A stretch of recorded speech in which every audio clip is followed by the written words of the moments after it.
Morning consult की ओर से जारी की गई ग्लोबल लीडर अप्रूवल लिस्ट में पीएम नरेंद्र मोदी ने एक बार फिर से टॉप किया है। पीएम मोदी ने 76% अप्रूवल रेटिंग मिली है। वहीं आपको बता दें 61% अप्रूवल रेटिंग के साथ मैक्सिको के राष्ट्रपति एंड्रेस मैनुअल लोपेज ओब्रेडोर इस लिस्ट में दूसरे नंबर पर है। मॉर्निंग कंसल्ट की इस लिस्ट में तीसरे पायदान पर ऑस्ट्रेलिया के प्रधानमंत्री एंथनी एल्बनीज हैं। उन्हें 55% की ग्लोबल लीडर अप्रूवल रेटिंग मिली है। वहीं इटली की पीएम जॉर्जिया मेलोनी को 49% की अप्रूवल रेटिंग मिली है। मेलोनी इस लिस्ट में चौथे नंबर पर काबिज हुई है। ग्लोबल लीडर अप्रूवल रेटिंग की लिस्ट में ब्राजील के राष्ट्रपति लूला डी सिल्वा को जॉर्जिया मेलोनी की तरह ही 49% की रेटिंग मिली है। विश्व की सबसे बड़ी महाशक्तिशाली कहलाने वाले अमेरिका के राष्ट्रपति Joe Biden global leader approval rating की लिस्ट में 6वें स्थान पर है। बाइडेन को केवल 41% की अप्रूवल रेटिंग मिली है। कनाडा के पीएम जस्टिस ट्रूडो को 39% अप्रूवल रेटिंग के साथ 7वें नंबर पर रखा गया है। 10वें नंबर पर ब्रिटेन के पीएम ऋषि सुनक है। वहीं ग्लोबल लीडर अप्रूवल रेटिंग 34% है। पीएम नरेंद्र मोदी को ग्लोबल लीडर्स के बीच सबसे ताकतवर बताने वाली मॉर्निंग कंसल्ट एक अमेरिकन कंपनी है। ये कंपनी 2014 में नरेंद्र मोदी के प्रधानमंत्री बनने वाले साल में ही शुरू हुई थी। इस कंपनी का काम वैश्विक स्तर पर डेटा इंटेलिजेंस का है। मॉर्निंग कंसल्ट को सबसे तेज ग्रोथ करने वाली इकोनॉमिस्ट बेस्ट कंपनी माना गया है। मुख्यमंत्री पुष्कर सिंह धामी दिल्ली दौरे पर हैं। सोमवार को सीएम धामी प्रधानमंत्री नरेंद्र मोदी से मुलाकात कर सकते हैं। माना जा रहा है कि इस दौरान वो सशक्त उत्तराखंड का रोड मैप प्रधानमंत्री के समक्ष रखेंगे। साथ ही राज्य के लिए कुछ नई केंद्र पोषित योजनाओं का आग्रह भी कर सकते हैं। प्रधानमंत्री से मुलाकात में राज्य मंत्रिमंडल में रिक्त चल रहे 3 पदों को भरने के लिए विभिन्न आयोगों, प्राधिकरणों और निगमों में दायित्व वितरण के संबंध में भी चर्चा की उम्मीद जताई जा रही है। वही नहीं, चारधाम यात्रा, जोशीमठ आपदा समेत अन्य विषयों पर मुख्यमंत्री चर्चा कर सकते हैं। सीएम धामी प्रधानमंत्री को केदारनाथ और बद्रीनाथ धामों के कपाट खुलने के अवसर पर देवभूमि आने का निमंत्रण भी देंगे। मुख्यमंत्री का वित्त मंत्री निर्मला सीतारमण, रेल मंत्री अश्विनी वैष्णव समेत कई केंद्रीय मंत्रियों से मुलाकात का भी कार्यक्रम है। धामी सरकार ने उत्तराखंड को साल 2025 तक देश के अग्रणी राज्य में शामिल करने का लक्ष्य रखा है। इसी के चलते सरकार ने सशक्त उत्तराखंड का रोड मैप तैयार किया है। इसे देखते हुए सभी विभागों के लिए लक्ष्य निर्धारित किए गए हैं। साथ ही भविष्य की कार्य योजना पर तेजी से लाने के निर्देश भी दे दिए गए हैं। झमाझम बारिश से दिल्ली, यूपी समेत देश के कई राज्यों का मौसम इस दिनों सुहाना बना हुआ है, तो वहीं कई जगह आंधी तूफान और ओलावृष्टि से किसान परेशान हैं। इस बीच मौसम विभाग ने दिल्ली, यूपी, पंजाब और उत्तर पश्चिम भारत के कई अन्य राज्यों में बारिश होने की संभावना जताई है।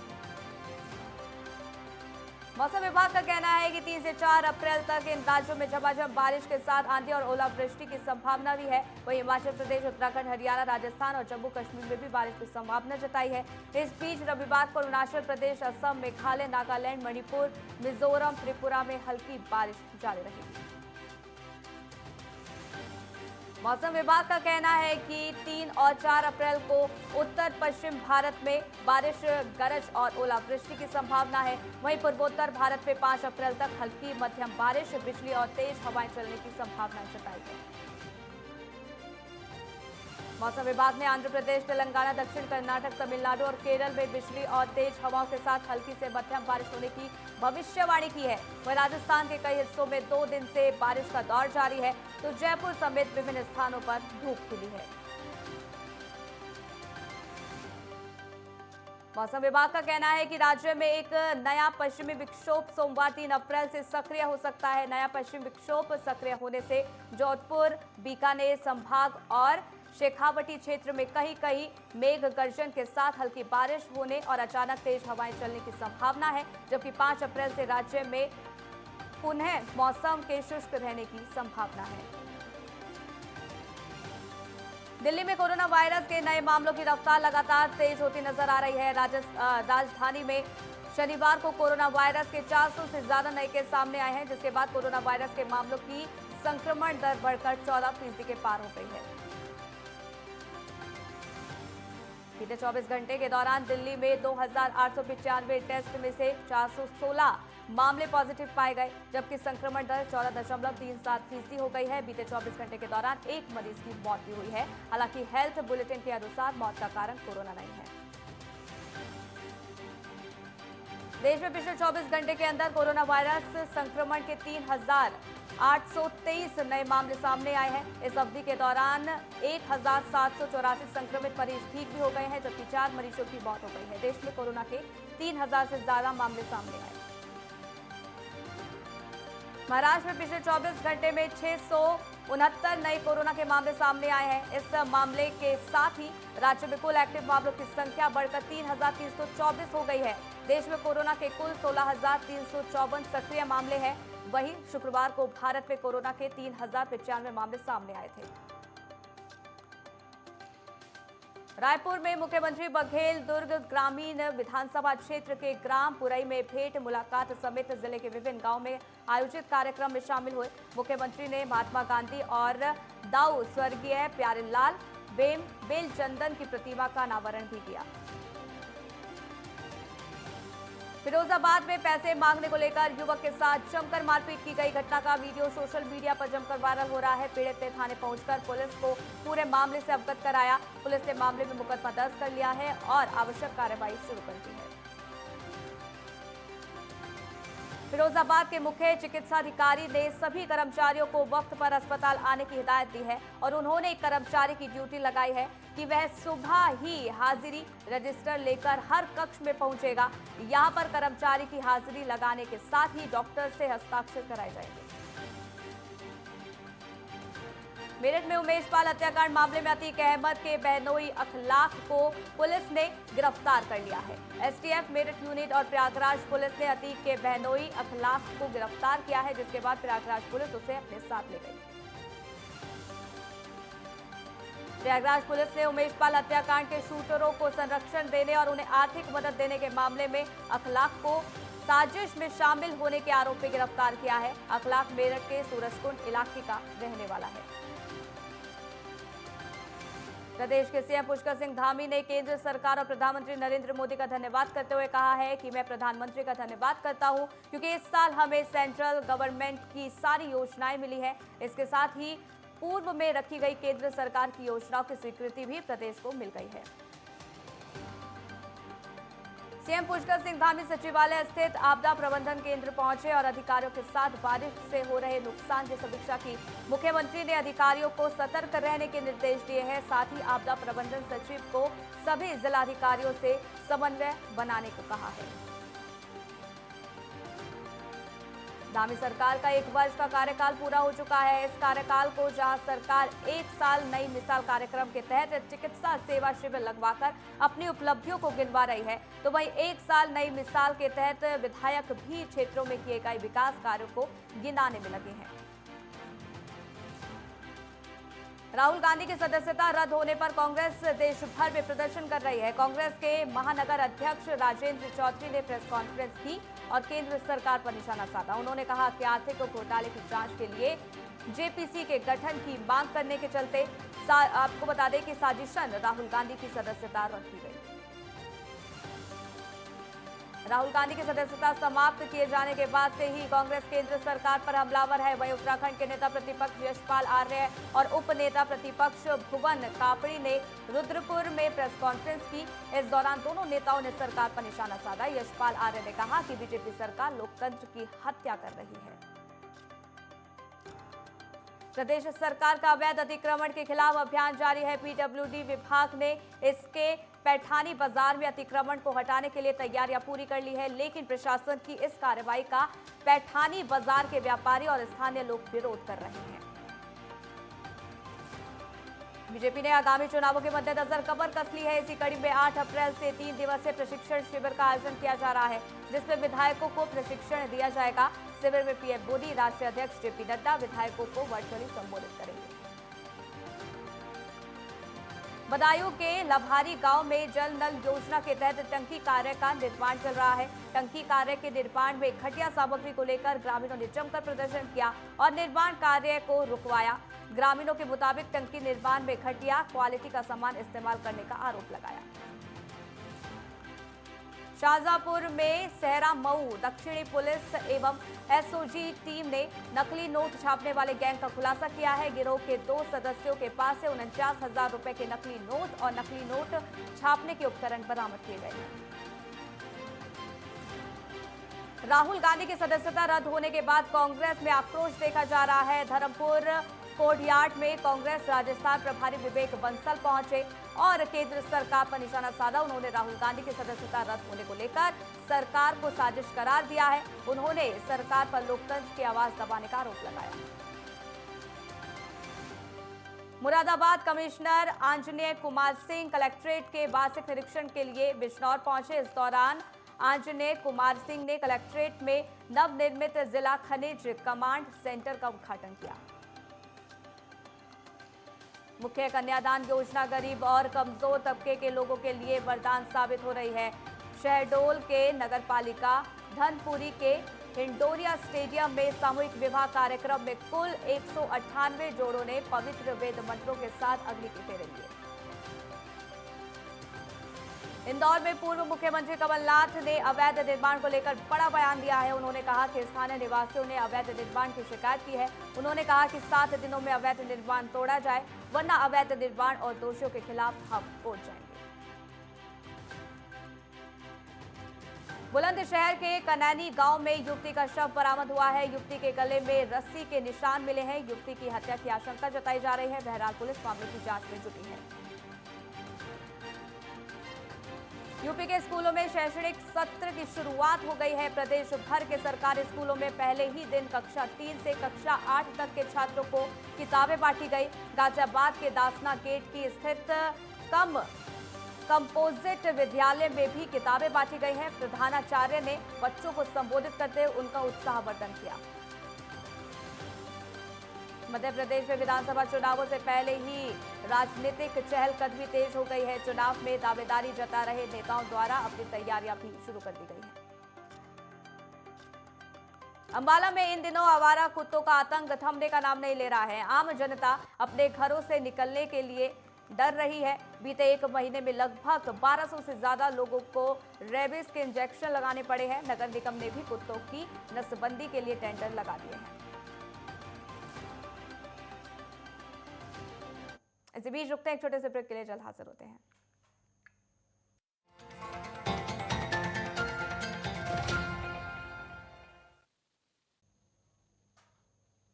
तो ब्रेक के बाद आपका स्वागत है। संगम एक्सप्रेस में आगे बढ़ेंगे। अनुगुल जिले के कनिहा स्थित एनटीपीसी से निकलने वाली राख को लेकर आपत्ति दर्ज कराई गई है।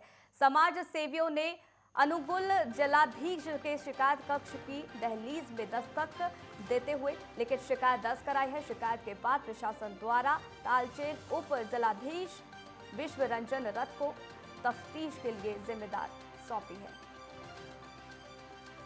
मथुरा जग प्रसिद्ध ठाकुर बाके बिहारी मंदिर में फूल बंगला महोत्सव का शुभारंभ हो गया है। अब ठाकुर बाके बिहारी जी महाराज 3.5 महीने तक इसी तरह फूल बंगले में विराजमान होकर अपने भक्तों को दर्शन देंगे। छत्तीसगढ़ के कोबरा में पुलिस को उस वक्त बड़ी सफलता हाथ लगी जब कोयला चोरी करके बाहर निकले हुए कुछ चोर को पुलिस ने गिरफ्तार कर लिया। पुलिस ने ट्रक को जब्त कर लिया है और आगे भी वैधानिक कार्रवाई शुरू कर दी है। धौलपुर जिला मुख्यालय से बाड़ी होकर यूपी के तांतपुर तक जाने वाली नैरोगेज ट्रेन अब इतिहास बनने जा रही है। इस ट्रेन को आज अंतिम सफर के बाद बंद किया जा रहा है। रेलवे इलाहाबाद बोर्ड के डीआरएम ने आगरा मंडल को इसके संचालन को बंद करने के आदेश जारी किए हैं। नोएडा के बिशनपुरा गांव में एक पीजी केयर टेकर ने 3 शराबी युवकों को पीजी के सामने शराब पीने से मना किया, जिसके बाद शराब के नशे में धुत 2 से 3 युवकों ने केयर टेकर के साथ मारपीट की। पूरी घटना सीसीटीवी में कैद हो गई। बिहार के बगहा में टकराहा सामुदायिक स्वास्थ्य केंद्र लापरवाही देखने को यहां पर मिल रही है। मरीजों को मुफ्त में मिलने वाली दवाइयां कूड़े कचरे में फेंकी जा रही है, तो वहीं सीएचसी के प्रभारी चिकित्सक समेत एएनएम और जीएनएम तक ड्यूटी से नदारद रहते हैं। इस बीच विधायक रिंकू सिंह ने स्वास्थ्य केंद्र का औचक निरीक्षण किया। फिरोजाबाद में पुलिस का नशे के खिलाफ अभियान जारी है। इसी कड़ी में थाना रसूलपुर क्षेत्र के पुलिस ने आबकारी एक्ट में भारी मात्रा में बरामद हुई सामग्री को नष्ट किया है। नगर मजिस्ट्रेट फिरोजाबाद और सीओ सिटी के सामने कुल 1100 लीटर देशी और 1500 लीटर अंग्रेजी शराब नष्ट की। रायगढ़ में यूथ कांग्रेस के मशाल रैली और शांति मार्च का आयोजन यहां पर किया गया। कांग्रेस कार्यालय में मशाल लेकर पैदल मार्च करते हुए कांग्रेस कार्यकर्ता गांधी प्रतिमा के पास पहुंचे। इस दौरान कांग्रेस कार्यकर्ताओं के राहुल गांधी की सदस्यता जाने का विरोध यहां पर किया गया। उन्होंने केंद्र सरकार पर लोकतंत्र की हत्या करने का आरोप लगाया। धौलपुर खेत पर फसल काटकर आ रहे एक व्यक्ति की कुएं में गिरने से मौत हो गई है। पुलिस ने शव का पोस्टमार्टम करवाकर परिजनों के हवाले कर दिया है। बिजनौर में वन विभाग की टीम को बड़ी कामयाबी मिली है। वन विभाग की टीम ने 3 सांप तस्करों को गिरफ्तार किया है। ये तस्कर चोरी छिपे सांप को पकड़कर करोड़ों रुपए में बेचने की फिराक में थे। फिलहाल पुलिस ने केस दर्ज कर लिया है, जांच शुरू कर दी है। फिरोजाबाद में स्कूल चलो अभियान और संचारी रोग नियंत्रण अभियान का शुभारंभ हुआ। कार्यक्रम का शुभारंभ सांसद डॉक्टर चंद्रसेन जादौन ने किया है। इस दौरान स्कूल चलो रैली निकालकर अभिभावकों से बच्चों को स्कूल भेजने का आह्वान किया गया। वहीं छात्र छात्राओं को पुस्तकें भी वितरित की गई। छतरपुर जिले की राजनगर थाना क्षेत्र के साइबर फ्रॉड के 2 आरोपियों को महाराष्ट्र साइबर टीम ने रामनगर पुलिस के सहयोग से गिरफ्तार किया है। आरोपियों पर मुंबई में 27 फरवरी 2023 को साइबर फ्रॉड का मामला दर्ज हुआ था। लोकेशन के आधार पर आरोपियों को पुलिस ने पकड़ लिया है। शिवपुरी पुलिस ने अवैध मादक पदार्थों पर बड़ी कार्रवाई की है। खनिया थाना पुलिस ने 2 किलो सूखा गांजा बरामद किया है, जिसकी कीमत लगभग 1 लाख रुपए बताई जा रही है। ग्वालियर में नवयुवकों के द्वारा नशाखोरी और बढ़ रहे अपराधों को देखते हुए नवागत एसपी राजेश सिंह चंदेल ने खुद सड़कों पर उतरकर मोर्चा संभाल लिया है। इस दौरान चेकिंग करने के निर्देश, शराब पीने वालों पर कड़ी कार्रवाई भी यहां की गई है। राजौरी के डांगरी में 7 नागरिकों की हत्या का मामला को लेकर ग्रामीणों ने कैंडल मार्च निकाला। इस दौरान जिला राजौरी में डांगरी गांव में 7 नागरिकों की हत्या के मामले में पीड़ित परिवार और गांव वालों ने मिलकर कैंडल मार्च निकाला है और गांव से पलायन करने की चेतावनी दी है। इस साल 1-2 जनवरी को जम्मू कश्मीर के राजौरी जिले में ऊपरी डांगरी गांव में आतंकवादियों द्वारा 7 नागरिकों की हत्या मामले में जांच की कोई प्रगति न होने से पीड़ित परिवारों ने नाराजगी जताई है। परिवार ने मुआवजा राशि और मृतक का आश्रित नौकरी छोड़ने की भी बात कही है। वहीं गांव वालों ने पीड़ित परिवार के साथ मिलकर कैंडल मार्च निकाला। जामताड़ा के नाला थाना क्षेत्र के सिंचाई कॉलोनी के पास एक बुजुर्ग का शव बरामद किया गया है। मृतक की पहचान 70 वर्षीय फनी धीवर के रूप में हुई है। सूचना मिलते ही नाला थाना पुलिस मौके पर पहुंचे और शव को अपने कब्जे में लेकर पोस्टमार्टम के लिए भेज दिया है। प्रदेश सरकार द्वारा अतिक्रमण पर चलाए जा रहे बुलडोजर अब जल्द ही पैठाणी बाजार पहुंचने जा रहा है, जिसके लिए पीडब्ल्यूडी विभाग ने अपनी तैयारियां पूरी कर ली है। व्यापारी और स्थानीय सरकार के इस फैसले के खिलाफ सड़कों पर उतर आई है।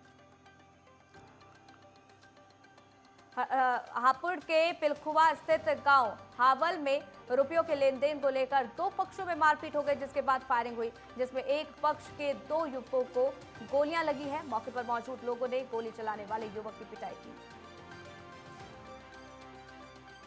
सरायकेला के चांदिल अनुमंडल क्षेत्र में पुलिस ने सूरज कालिंदी हत्याकांड का खुलासा किया है, जिसमें पुलिस ने 4 आरोपियों को गिरफ्तार किया है। पुलिस ने आरोपियों के पास से 1 कार और 3 मोबाइल बरामद किए। फिलहाल पुलिस आगे की कार्रवाई में जुटी हुई है। हल्द्वानी के आवास विकास प्राधिकरण कार्यालय में अभिलेख चोरी कर जलाने का मामला सामने आया है। जिला विकास प्राधिकरण सचिव पंकज उपाध्याय एवं संयुक्त सचिव ऋचा सिंह पुलिस बल के साथ आवास विकास कार्यालय पहुंचे। इसी दौरान चोरों ने कार्यकाल का ताला तोड़कर अभिलेख चोरी कर परिसर में ही जलाए। जिससे कुछ साक्ष्य भी मौके पर बरामद हुए हैं। फिलहाल पुलिस पूरे मामले की जांच में जुटी।